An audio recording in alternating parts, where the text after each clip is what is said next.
Muy buenas noches. Muchísimas gracias a toda la gente que se está conectando en Facebook, en YouTube de Planeta Libros MX. Muchas gracias a los socios de Planeta Libros MX que se están sumando a la transmisión. Em, pues hoy tenemos una presentación que yo espero y auguro que será muy divertida, no solamente porque la autora es de las personas más divertidas del planeta, sino porque el libro es muy divertido y a la vez terrorífico. Bueno, de eso platicaremos, que, que mientras el libro ocurre seguimos viviendo muchas de las cosas que el libro relata, parece que se clasifica con esta tremenda habilidad y talento que tiene Sabina Berman para ponernos un espejo al frente. Pero bueno, ya iremos hablando con calma sobre el libro. Muchísimas gracias por por conectarse. Hoy hablaremos de este libro que se llama HDP, cuyo título, pues bueno, ahorita, ahorita vemos por qué se llama así. Por supuesto que se lo vamos a preguntar a Sabina en un momento. Em, para presentar este libro, yo quisiera comenzar con la invitada, la primera comentadora del libro que tendremos el día de hoy. Es un honor tener a Citlali Hernández, senadora de la República, buena amiga, buena aliada, con quien últimamente he platicado mucho sobre cosas muy interesantes del país, buena aliada de México, sin duda. Así que, senadora, es un placer que estemos hoy juntas bajo este pretexto. Y pues sin más asuntos, agradeciéndoles de nuevo por estar aquí, Citlali, te dejo la palabra para que nos platiques un poquito de HDP. HDP.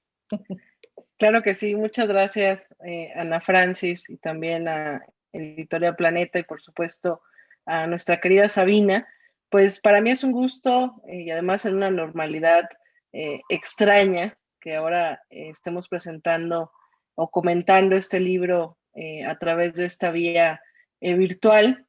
Y yo creo que lo dices muy bien, Ana Francis. Yo pienso que eso es como una fotografía de un momento que acaba de acontecer hace unos cuantos días. O sea, vivimos un momento con muchos elementos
Oigan, pues tuvimos unos problemitas en la transmisión, pero aquí estamos ya de vuelta para la presentación de HDP.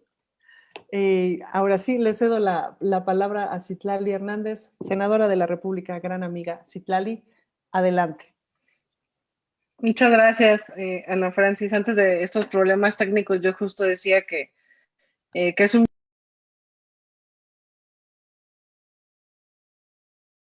novela de nuestra querida Sabina, y agradecer también al grupo Editorial Planeta por provocar esta charla, que sin duda yo creo que va a ser muy interesante.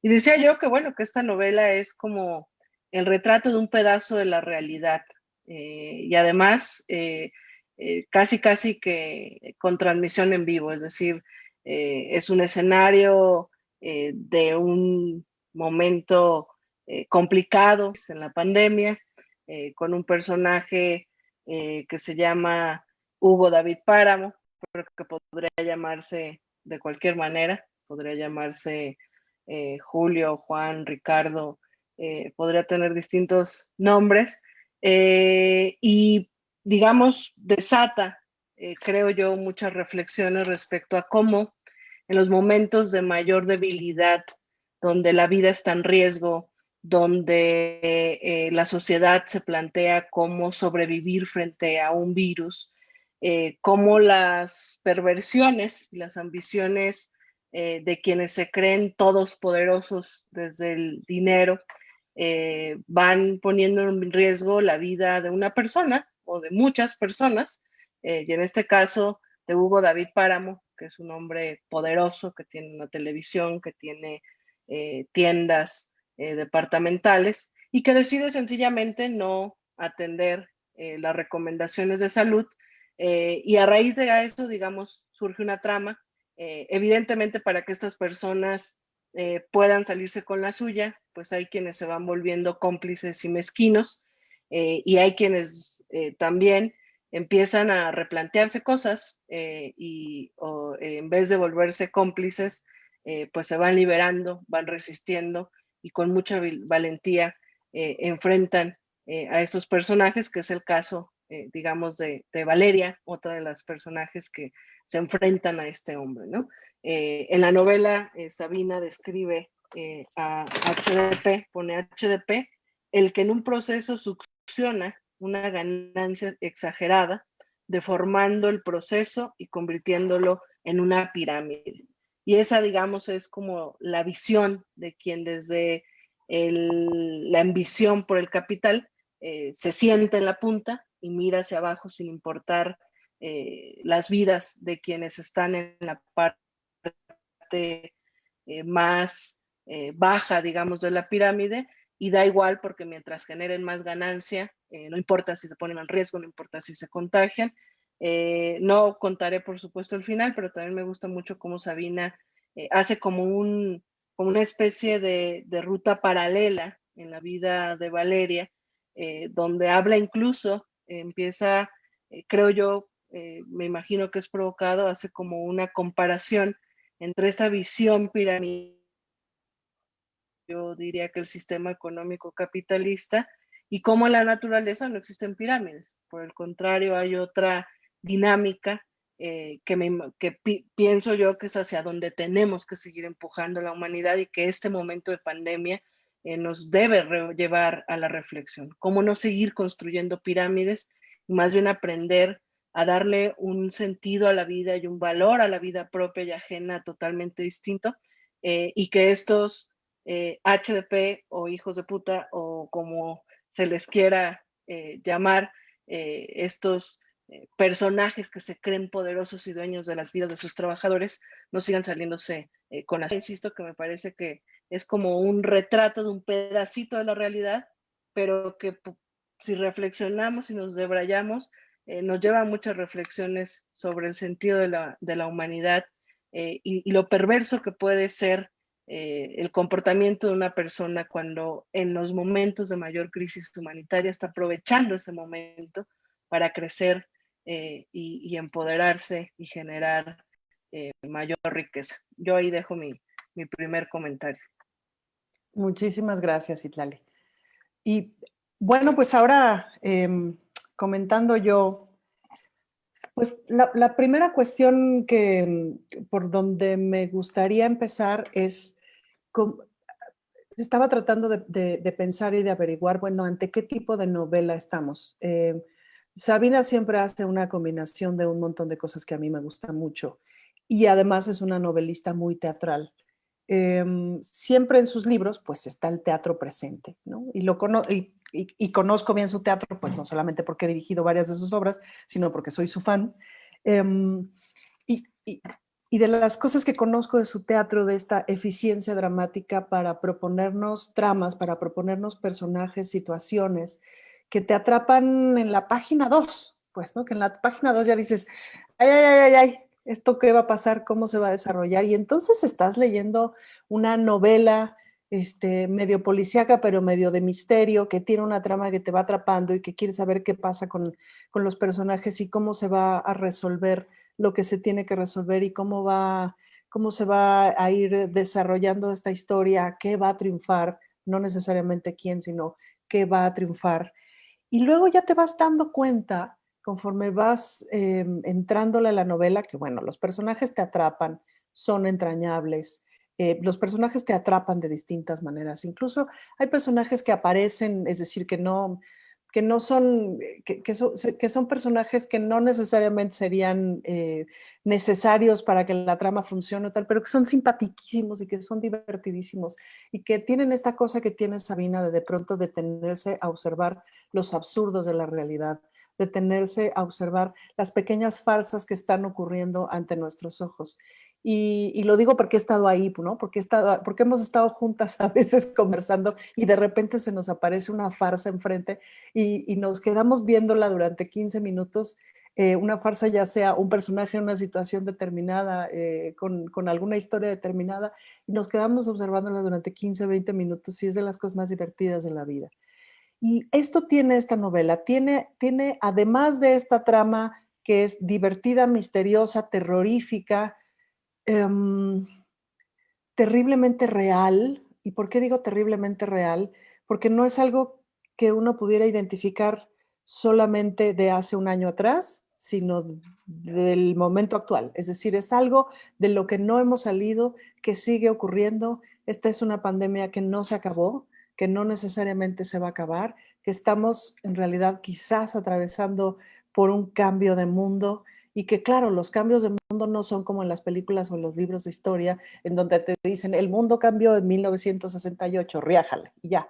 Pues no, los cambios de mundo son lentos y paulatinos, y yo creo que ninguna de las personas que estamos en este momento aquí mirando esto y tal, pensamos que nos iba a tocar vivir un cambio de mundo, y eso con qué se come y cómo se vive. Y nos está tocando y nos está atravesando, y somos en buena medida hologramas a través de los cuales pasa este cambio de mundo, o el cambio de mundo es un holograma a través del cual vamos pasando. Y en ese cambio de mundo, en esa transición de mundo que estamos viviendo, se desarrolla esta historia en las que nos narra estos personajes y las aventuras y la tremenda cosa que ven y el hijo de puta dueño de una empresa, de un corporativo con el que se topan, que tiene, pues que tiene rasgos muy identificables que parecieran ser rasgos de un villano de caricatura, pero que los vemos en Twitter, que los vemos en las portadas de los periódicos, que los vemos, los conocemos como dueños de medios, que afortunadamente,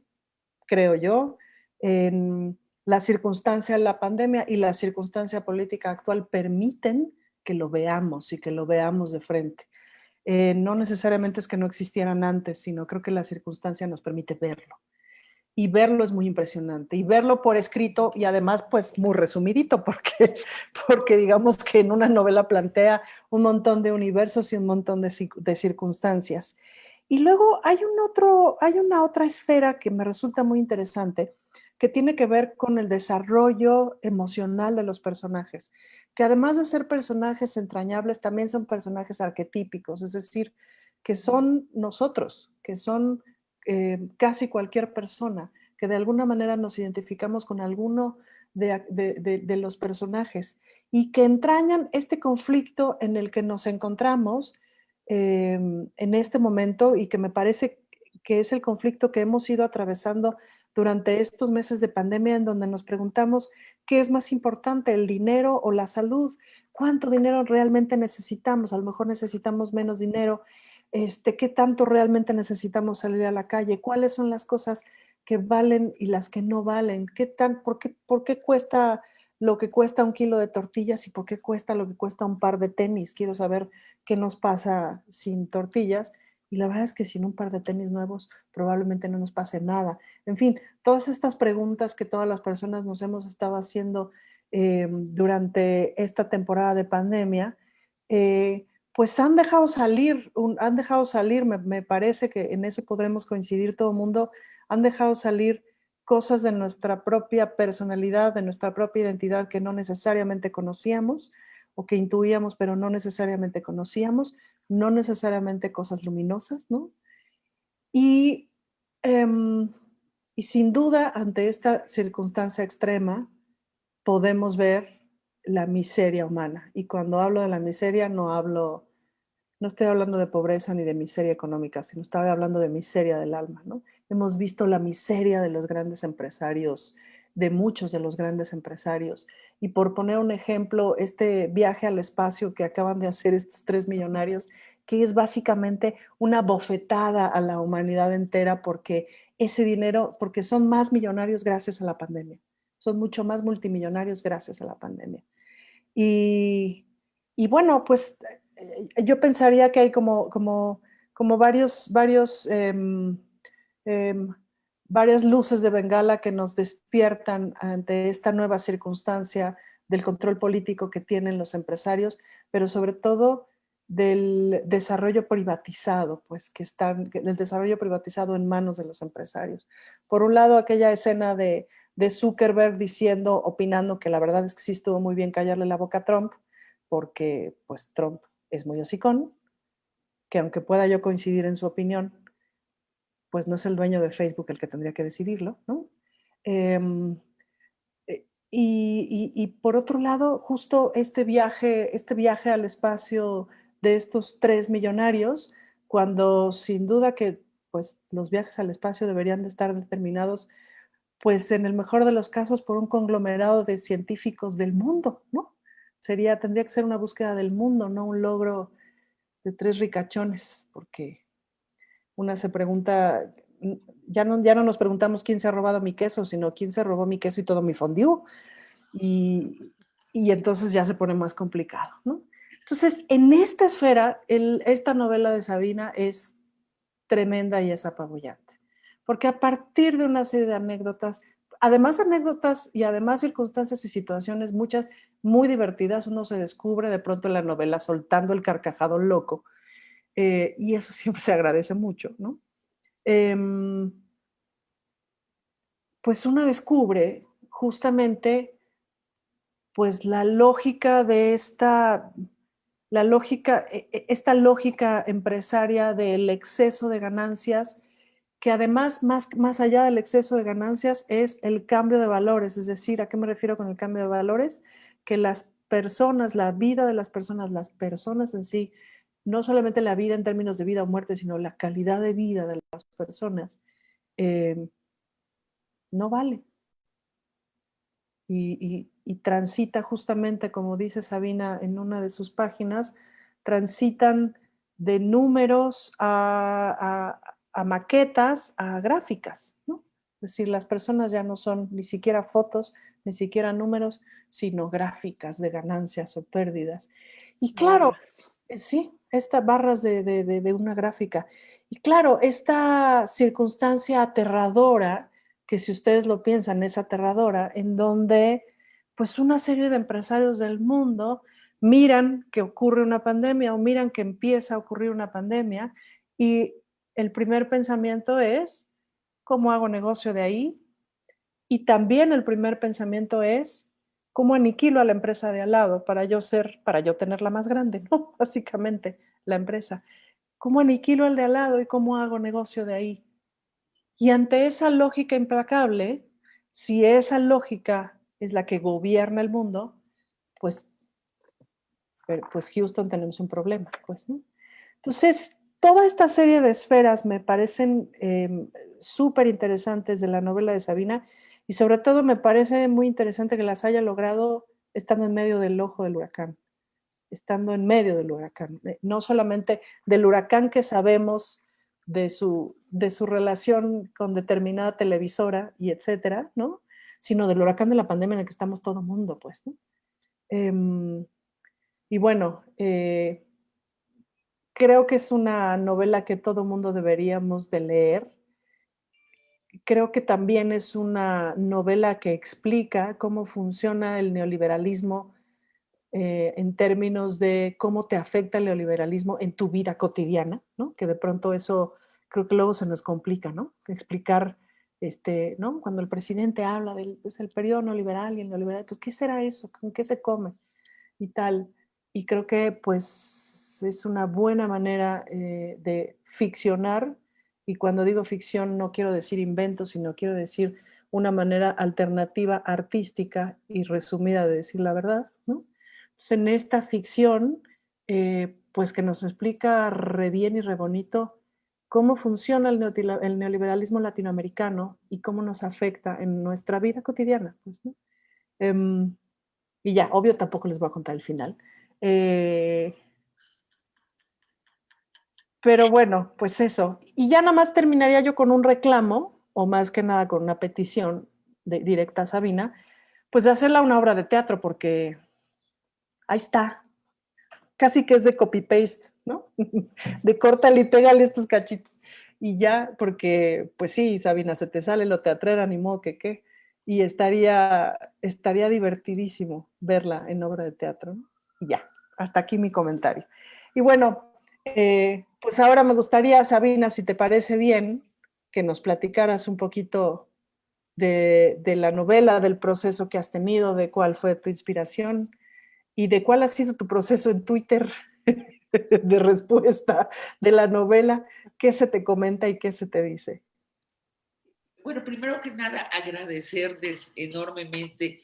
Yo les sugería a Planeta que las invitara a ustedes porque tenía mucha curiosidad de, cómo veían la novela. Me importaba mucho lo que vieran en la novela. Y bueno, las escucho y pienso, sí, sí, eso es la novela. O sea, están describiendo con una facilidad eh, notable la esencia. Cuando Citlali regresa a esa frase sobre qué es un hijo de puta en una organización económica y que resulta que es alguien que toma una ganancia exagerada en el proceso y así deforma el proceso y lo convierte en una pirámide. Bueno, escribí toda la novela Citlali para llegar ahí. Esta era una idea que yo estaba observando, pero dije, así en el vacío no tiene sentido. Pero como estaba sucediendo alrededor de mí esa deformación en cámara rápida, o sea, el virus fue un catalizador de ese proceso que era normal en el sentido estadístico, abunda, pero llegó el virus y en este consorcio donde yo trabajaba, todo empezó a acelerarse, todo el proceso empezó a mostrar sus hebras secretas, las conversaciones se volvieron muy impresionantes porque como a muchos nos les sucedió, los temas derivaron a su esencia de vida o muerte. ¿Qué escoges, la vida o la muerte? En este caso traducido, la vida o el dinero. ¿A qué le apuestas en la vida? ¿A la vida o a la cosificación que implica el dinero? Y después escucho a Ana Francis y bueno, me parece que su lectura desde el punto de vista de la crítica literaria es exacta y en efecto llega a otra, describe perfectamente cómo la novela fue construida. Efectivamente son esferas, cada personaje es una esfera, y la esfera principal de un lado es el HDP, el hijo de puta, el que se lleva siempre una ganancia exagerada, y Valeria, que entra en crisis y se va hacia la naturaleza como única posible salvación. Y se pregunta, que yo creo que es lo esencial a lo que nos ha enfrentado la pandemia, es ¿por qué seguimos inventando narrativas de la realidad? ¿Por qué no nos atrevemos a vivir en la realidad natural, rendirnos a la realidad natural y dejar a un lado estos procesos deformantes? Bueno, eso es lo que plantea la novela. Me preguntabas que en qué me inspiré. Pues no me inspiré en nada, pues lo estaba viendo a mi alrededor. Yo La trabajo en realidad. un consorcio, mucha gente lo sabe, y empezó a suceder a mi alrededor. Lo que hice fue cambiar los nombres y describir y describir y describir. Apuntar, apuntar, apuntar, subir escaleras, bajar escaleras, entrar a oficinas, registrar las emociones de las gentes. Por ejemplo, cuando doña Mariana se da cuenta que en el piso 7, en el piso 3 y en el piso 14 de distintas torres hay círculos de sillones de oficina vacíos, que la gente ya se desapareció. Bueno, pues esto jamás lo hubiera podido inventar.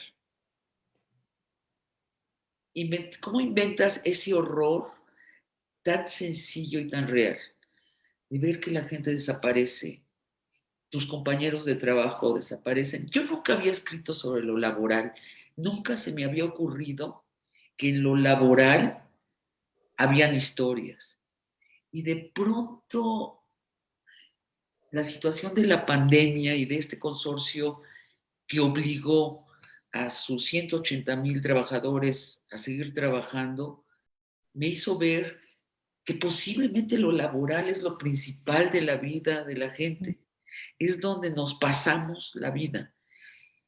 Y también me hizo ver cómo la doctrina, la religión neoliberal, de qué manera ha penetrado la vida de las personas de todas las clases sociales, de todos los niveles educativos, hasta hacerles creer en premisas totalmente no naturales, totalmente creadas por el ser humano, de las que se podrían escapar.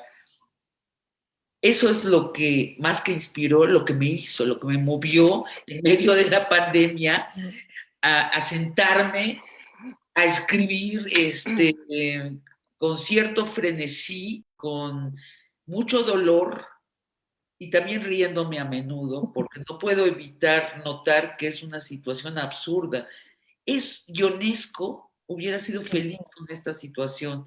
Lo único distinto es que Ionesco nunca se atrevió, ni Beckett, los maestros del teatro del absurdo, nunca se atrevieron a llevar el absurdo hasta el extremo, donde hay gente que sacrifica la vida por dinero.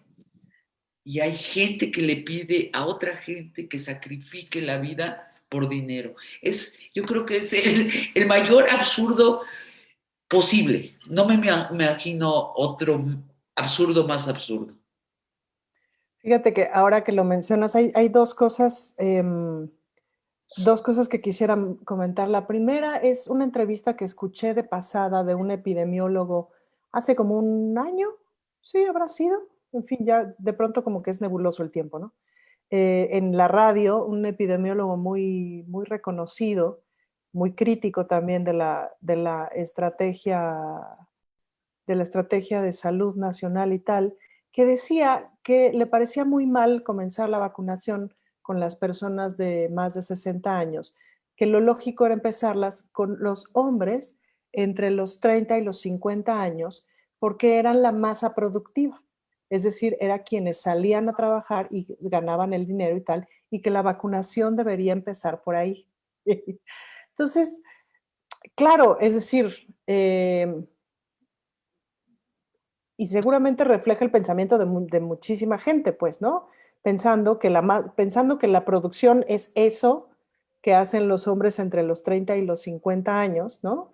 Y no lo que hacemos todas las personas en conjunto y de paso mucho más las mujeres, porque mucho lo hacemos gratis, ¿no? Y que básicamente sostenemos el 75% del mundo en términos de producción. Y en la visión, perdón que te interrumpa, Ana Francis, en la visión del valor De de la la vida, vida ajá. Sí. que hay desde la percepción neoliberal. Es decir, ese comentario que acabas de describir es, vale quien produce Vale dinero, quien produce dinero. no vale quien está más en riesgo y hay que resguardar a quien está más. Y Vale quien quien produce produce dinero porque la cuidado, vida es ¿no? desechable en el Exacto, porque neoliberalismo. la vida es desechable. Entonces, bueno, como muy interesantes estas visiones, sobre todo muy, muy interesante o muy brutal que salgan, pues, ¿no? O sea, que salgan a la luz, porque eso piensa mucha gente, eso se piensa desde el neoliberalismo. Y una cosa que me pegó profundamente de la novela es todo lo que describes o lo que vas mencionando sobre los esclavos famosos, ¿no? Los esclavos pues que básicamente es mi gremio, yo vengo de ahí, del Yo gremio también, actoral, Ana Francis, pues sí, de ahí venimos, pues, ¿no? los Y esclavos bueno, bien vestidos y los famosos, ¿no? esclavos Con bien sus vestidos y corbatas de famosos. moño y Y sus cejas falsas. sí, bueno, y me vienen a la cabeza imágenes como una gran amiga protagonista de telenovelas durante muchos años, que se le caía el pelo de la angustia por estar haciendo telenovelas, porque sabía que lo que estaba diciendo era pura mierda, ¿no? Sabía que el personaje estaba, porque pues desafortunadamente esa mujer tenía conciencia, ¿no? Y se le caía el pelo de la angustia, pues, ¿no? Hasta que ya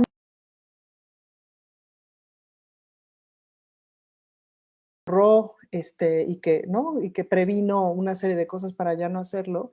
Y luego también me vino a la cabeza, en algún momento yo pasé por WFM, un par de años trabajé en esa estación, que me vino muy bien cuando era chamaca porque me pude mantener, pero constantemente había esta lógica de no sabías si el día de mañana ibas a pasar tu gafete y no ibas a poder entrar, porque se mantiene esta tensión de te van a despedir mañana, ¿no? Sí. Y entonces ya no vas a tener un montón de cosas, ¿no? En un mundo laboral donde han Ajá. desaparecido los sindicatos, Ujú.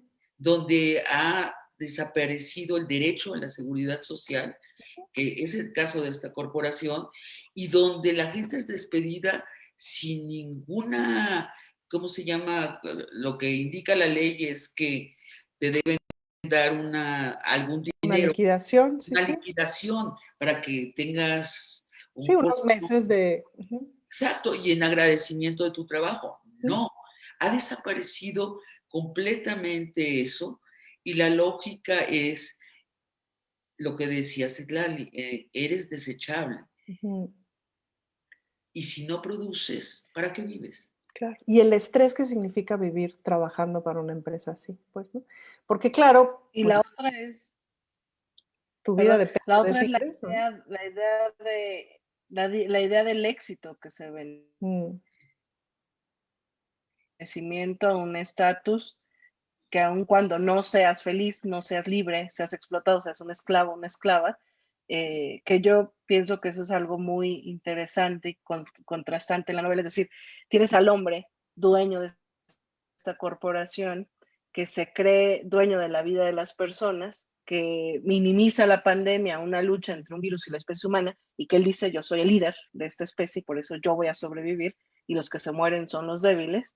Y por otro lado tienes a Valeria, que insisto, me parece que es valiente, que es una heroína de su propia vida, porque se libera. Es decir, ella creía que había alcanzado cierta idea de éxito y Claro. empieza, digamos, como a cuestionarse su propia existencia, su propia vida. Y como digo, al final de la novela como que termina liberada, termina en la realidad, termina pues incluso con una idea de vida distinta, ¿no? Y cómo también se va desarrollando ese personaje, a mí me parece muy interesante porque de alguna manera inicialmente era cómplice de ese monstruo y al final fue siendo, digamos, la que empezó a luchar contra ese monstruo, pero ella estaba cómoda porque tenía un buen sueldo, porque estaba en el éxito, en el estatus, y se cuestiona, y creo que lo resume muy bien para estos tiempos de pandemia, en una parte en la novela en la que se pregunta para qué sirve, algo así como, ¿de qué sirve que quieras conquistar el mundo si en el trance puedes dejar de respirar? ¿No? Claro. Una Que Si no creo que te va también la es luz. de la una Biblia. frase muy potente. Sí, sí, De Ujú. la Biblia, claro. sí, y que es lo que el pensamiento prohibido. En toda la novela, todos excepto Valeria escucha la frase y no la entiende y no la desecha y se tarda mucho en oírla y aplicársela a ella misma. Hay un momento que yo me gusta cómo está logrado, en que Valeria ya está en contra, está totalmente identificada con los trabajadores y quiere destruir todo el sistema y le ofrecen el triple de salario y ser directora del banco de la corporación y se le olvida todo, ¿no? Y dice, Claro. mi papá que era carpintero estaría orgullosísimo de mí, no está nada mal, tengo 33 años, gano un salario de 7 cifras al mes, se va de nuevo a los números y se le olvida porque es muy contagioso esta religión del dinero. Y lo más contagioso es cuando todo el mundo a tu alrededor defiende esa religión. Claro. Incluso los, Los que no tienen dinero. los que no tienen dinero, que son los más esclavos del Mm. dinero, que son las víctimas y no, están defendiendo la religión del dinero. Entonces, si vives en un ambiente donde nadie pone en duda que esto es cierto, es muy probable que estés atrapado, por más que tu cuerpo está protestando. Digo, la puerta de salida de todo esto es el cuerpo. Por el cuerpo Siempre está el cuerpo, ¿no? sostenemos. No, sí, y eso Así es es. lo único que realmente tenemos. Es lo único que realmente, y ni siquiera es nuestro. Somos este cuerpo, lo pondría en plural, no, somos este colectivo que se llama Sí, sí, cuerpo sí. humano. Sí, sí, sí. Oigan, yo quisiera invitar a la gente que nos está viendo, si quiere dejar sus comentarios o sus preguntas en la parte de comentarios, y acá pues haremos lo posible por responder todo lo que usted le quiera preguntar a Sabina. Sobre la novela, por favor, porque ya quedamos que otro tipo de preguntas se agradece ahorita que no. Entonces, si quieren poner sus preguntas en la parte de comentarios y ahora las vamos contestando.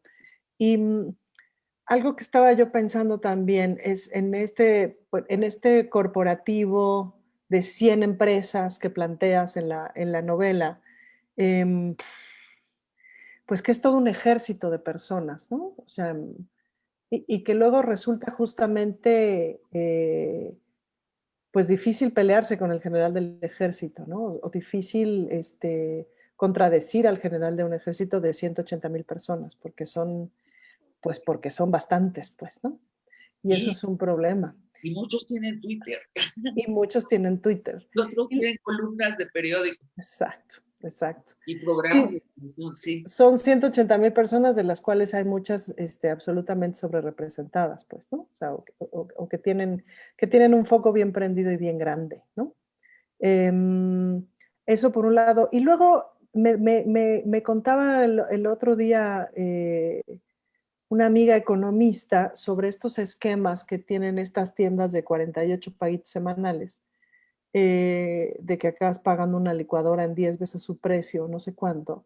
Me contaba un poquito que el esquema es que en el segundo pago ya está pagado el costo del producto. Me parece que en el tercer o cuarto pago ya está pagado el costo indirecto, es decir, lo que cuesta ponerlo en una tienda, ponerle su etiqueta, etcétera. Y las otras 44 mensualidades son ganancia. Qué barbaridad. Entonces, sí, una cosa así bestial, pues, ¿no? Bestial, pues, ¿no? Que ahí es donde uno piensa, cuando yo era chiquita, las empresas funcionaban de manera distinta, pues, ¿no? Es decir, los empresarios eran personas que ganaban un dinero de lo que hacían.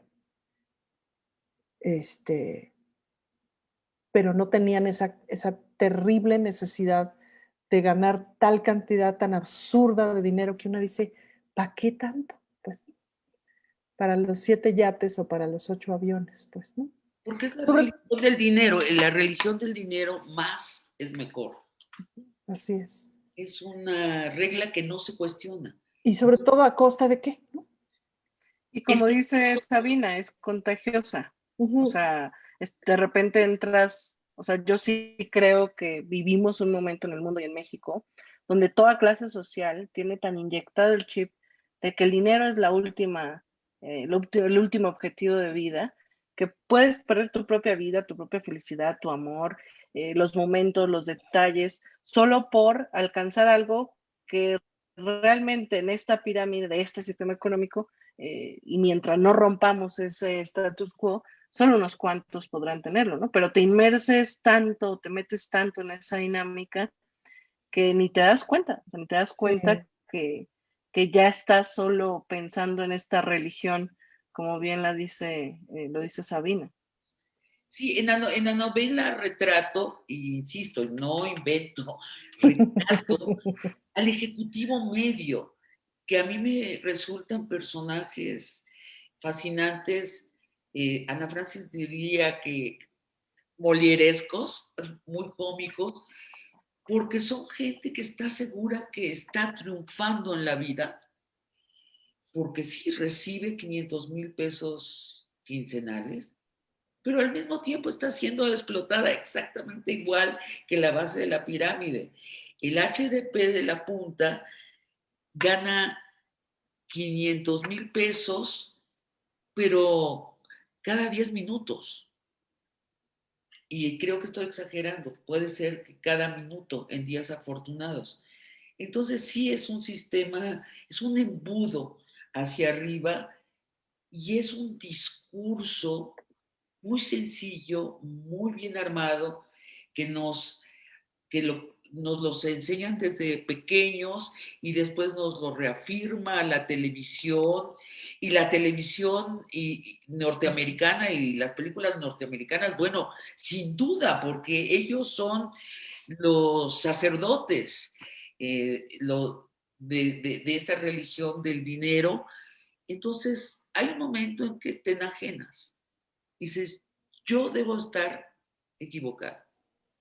Los que tienen sí, razón son los de son la todos ellos. religión. No vives en la culpa, además de que no, vives en la culpa de que no eres rico. Eso es terrible. Estás siendo explotado, pero tú crees que tú no estás haciendo algo, en algo estás pecando, que el Dios del dinero no te favorece. Sí. Tremendo. Sabina, pregunta Itzu Ruiz desde YouTube, Itzu Ruiz de Para Leer en Libertad, pregunta si has recibido algún tipo de presión o represalia resultado de la publicación de tu libro. Sí, pero oscuramente, ¿no? O sea, he recibido amenazas, pero no firmadas. Después, eh, mucha tensión con mis otros trabajos, ¿no? Esto que decías, ¿cuándo vas a pasar tu carnet y no vas a poder pasar? Sí, y cosas como en Amazon, ¿no? De pronto la calificación, los primeros días está muy bien y después entras y hay así como 18 ceros, ¿no? Ujú. O sea, sí hay un trabajo profesional para minar a la novela, pero mira, era previsible Mm. y así es. ¿No te dio miedo, Sabina? No, a mí la pandemia me quitó todos los miedos, excepto el de morir. Mm. desde que hicimos la película Backyard en Ciudad Juárez, sobre las muertas de Juárez, y nos llegaban diario fotografías de mujeres descuartizadas, y las que la estábamos haciendo éramos sobre todo mujeres. La productora era una mujer, la productora ejecutiva era mujer, la escritora era mujer, el director no, los personajes principales eran mujeres. Desde entonces no había sentido horror, miedo en estado puro. En la pandemia sentí miedo en estado puro, pero no de un HDP, sino de un virus invisible en el aire. Eso me quitó todo el resto de los miedos.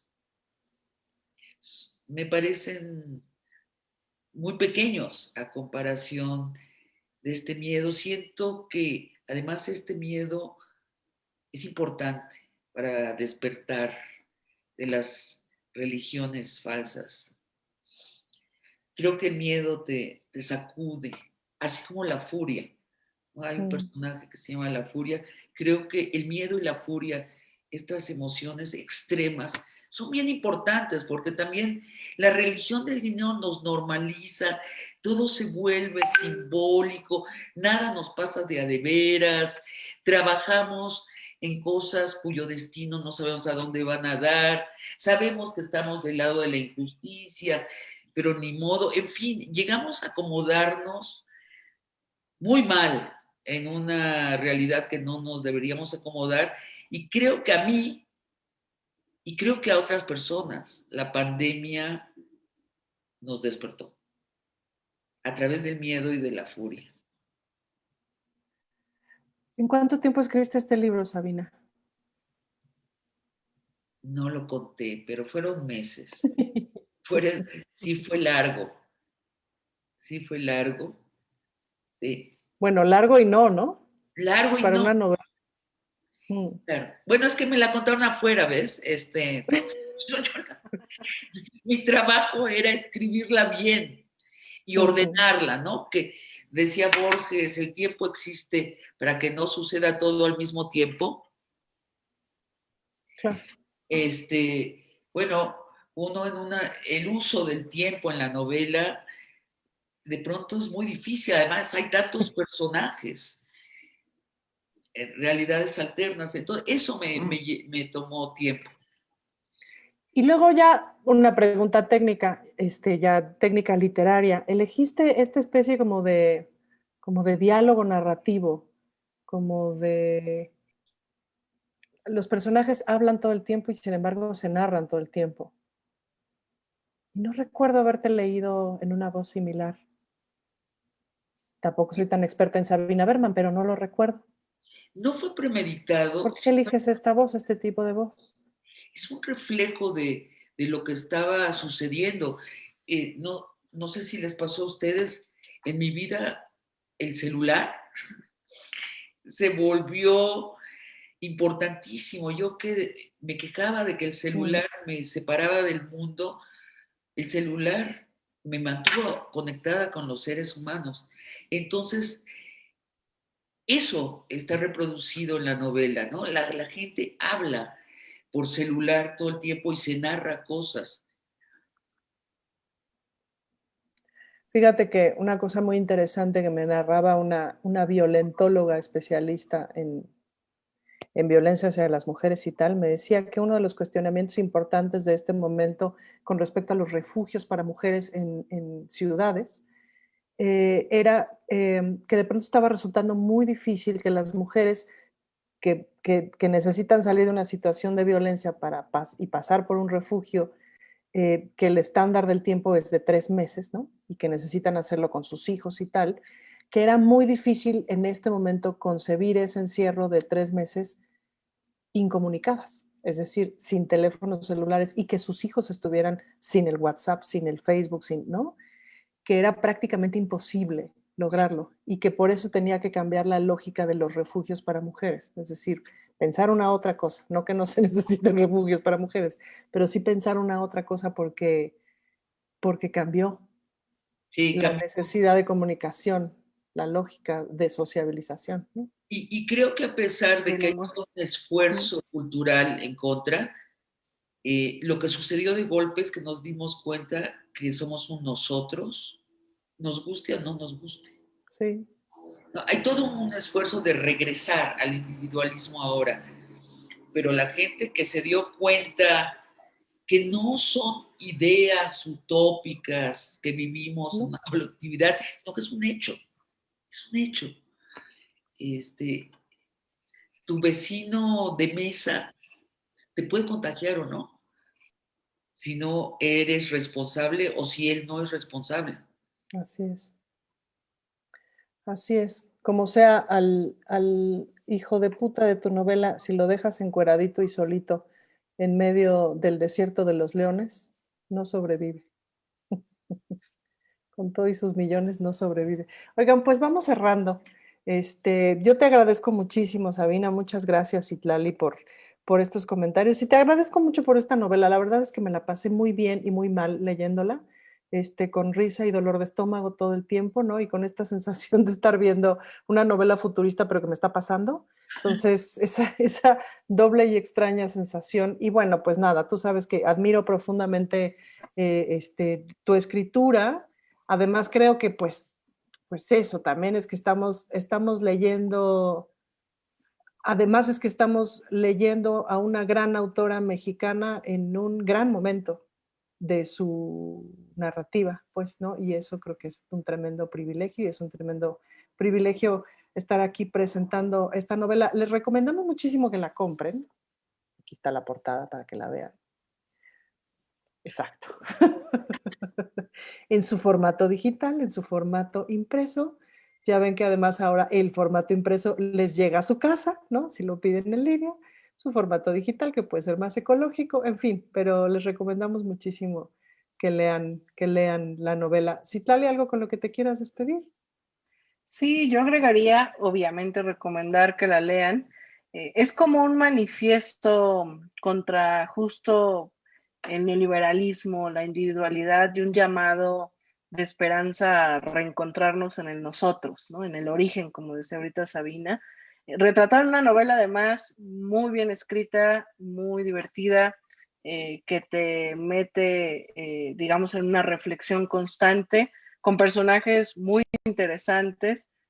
No se habló mucho de la Furia Mayor, pero es un personaje súper disruptivo. Entonces, bueno, recomendar que la lean, no pueden perderse esta novela que además, por lo menos yo es la primera que leo casi como, insisto, como en tiempo real, ¿no? O sea, dentro de la pandemia con muchos elementos de mucha actualidad. Y pues felicitarte, Sabina, porque la verdad que es una gran, gran novela. Les quiero agradecer, me precio de tenerlas como amigas, de poderlas admirar ahora que estamos las tres vivas. Eso es un privilegio y asegurarles cuánto las quiero. Muchas gracias, Sabina, y Muchas gracias. esperaremos la obra de teatro con ansia sin igual. Sin duda, y yo la quiero dirigir, sin duda. Bueno, oigan, pues muchísimas gracias, gracias por conectarse a Planeta de Libros y pues eso, lean la novela, Muchas está gracias. buenísima. Muchas gracias.